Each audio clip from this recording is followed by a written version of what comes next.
Salut à tous. Alors, je fais une petite vidéo à défaut de les avoir faites avant. Comme j'avais indiqué, en fait, les canalisations sur les sites, c'était pas propice de les enregistrer en vidéo. Alors, pour plusieurs raisons, c'est que c'est difficile de ne pas être dérangé sur les sites. Donc, au niveau de la canalisation, c'est pas grave. Au niveau de la vidéo, c'est plus compliqué. Donc, en fait, j'ai tout enregistré en audio. Il y avait d'autres choses aussi, d'autres facteurs qui étaient compliqués pour enregistrer en vidéo les canalisations sur les différents sites d'Égypte, c'est qu'il y a du vent et que ça fait scrunch dans le micro. Et puis surtout, pendant tout ce temps-là, en fait, il y a eu plein de choses qui se sont passées au niveau de ma gorge et surtout, j'étais assez aphone. Et je risque de tousser encore. Je voulais faire un point quand même avant de partir. Là, je suis encore sur le dernier site qu'on vient de visiter et de canaliser. Faire un point avant de partir à chaud sur ce qui s'est passé ici. Il s'est passé énormément de choses. C'est pour ça que le partager juste par des petits posts en fait sur Facebook ou des choses comme ça, c'est un peu compliqué parce que ça ne donne pas la valeur de ce qui est partagé. Pour résumer, vite fait,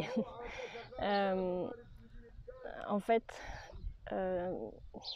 j'ai été extrêmement surprise de ce qui ressortait des différents sites. Alors ça a été très différent à chaque fois.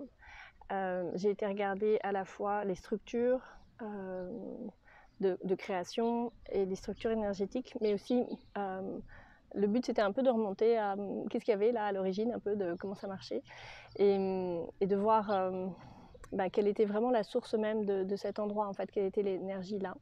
Là, je me suis vraiment laissée surprendre par beaucoup de choses. Et je répète, ça a été vraiment très différent d'un site à un autre. Et parfois, dans certains sites, dans certains lieux, alors je dis pas forcément temple ou quoi, pour ne pas mettre de connotation dessus, même si c'était le cas, il y avait des choses qui se recroisaient, certaines énergies qui se recroisaient, alors qu'elles étaient assez lointaines en distance. Quelque chose qui ressort fort pour moi, c'est que tout ce qui est pharaonique et tout ce qu'on voit en images pharaoniques, c'est très récent par rapport à ce qui est réellement derrière. Il y a des mouches, beaucoup d'énergies qui n'ont rien de terrienne. Je suis même pas sûre d'avoir croisé une seule énergie terrienne dans ces créations-là, dans ce qui a été. Ça, c'est pas une surprise en fait, mais c'est juste une évidence. Et des énergies aussi qui n'étaient pas forcément top à côtoyer. C'était pas des lieux où on avait forcément envie de se ressourcer et d'irradier parce que des énergies avaient pris le contrôle de ça. Enfin, il y a beaucoup d'histoires en fonction des différents lieux qui sont produits et des choses assez hallucinantes, j'avoue. Donc, ça a été assez surprenant, très fatigant en fait, parce que les énergies côtoyées nécessitent d'être vraiment dans un positionnement intérieur très clair, très centré pour ne pas se laisser grappiller par différentes choses en fonction des sites. On n'est pas forcément les bienvenus, et donc quand on n'est pas les bienvenus, on ne rentre pas, et ainsi de suite. Donc c'est vraiment être au clair de regarder chaque coin, chaque énergie, etc. pour aller là où on peut aller, là où on doit aller, et puis venir chercher ce qu'on a à venir chercher. Il y a un seul site qui a vibré haut, qui vibrait vraiment magnifiquement, où on était vraiment les bienvenus et attendus d'une certaine façon, je parle au niveau énergétique, et ça a été magnifique. Donc voilà un peu un panel. On en ressort avec, pour cette dernière canalisation, beaucoup de tristesse par rapport à ce que certains humains, on va dire, où l'humanité fait à certaines énergies et comment c'est côtoyé, comment c'est perçu. Voilà, c'est un peu un méli-mélo de tout ce qui s'est passé là en Égypte, mais c'est quelque chose qui a été vécu en multidimension tout le temps. Donc dans un pays comme l'Égypte, c'est assez fatigant en fait parce qu'il y a énormément d'informations.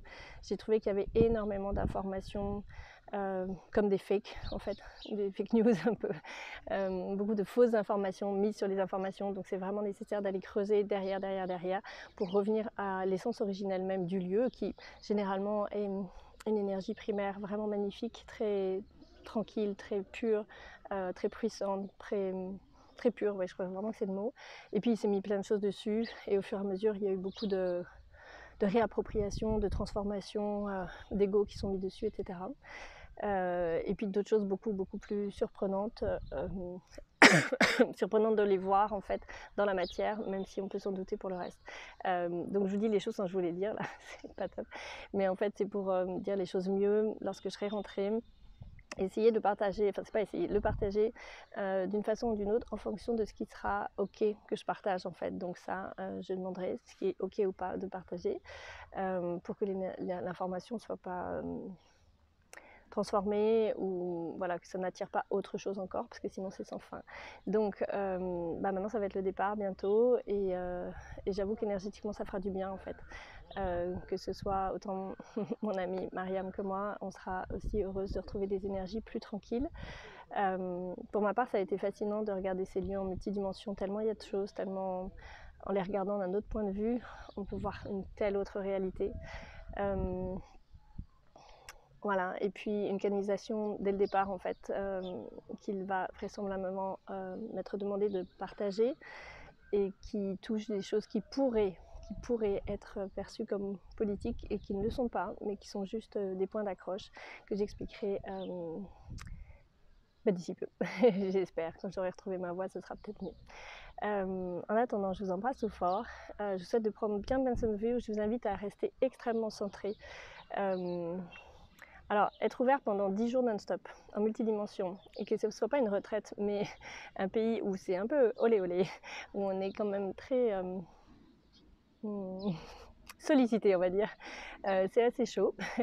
Et en même temps, il y a vraiment eu des choses magnifiques dans certaines canalisations, etc. Mais là, ça va être la période de repos. Parce que quand on me disait, tu dois passer de bonnes vacances, c'était loin d'être des vacances, très honnêtement. Mais en tout cas, c'était très fort. Et puis, de toute façon, j'étais là pour ça.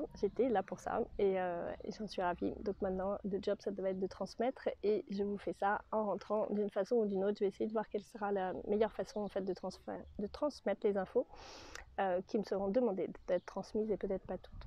Voilà. Je vais bientôt plus avoir de voix. Donc, je vous embrasse très fort, prenez bien soin de vous, c'est ça que je vous disais, restez bien centrés, ça chahute très fort au niveau énergétique, et je peux pas vous le dire autrement, mais c'est pas prêt de s'arrêter là, on va mettre le pied dans la fourmilière maintenant.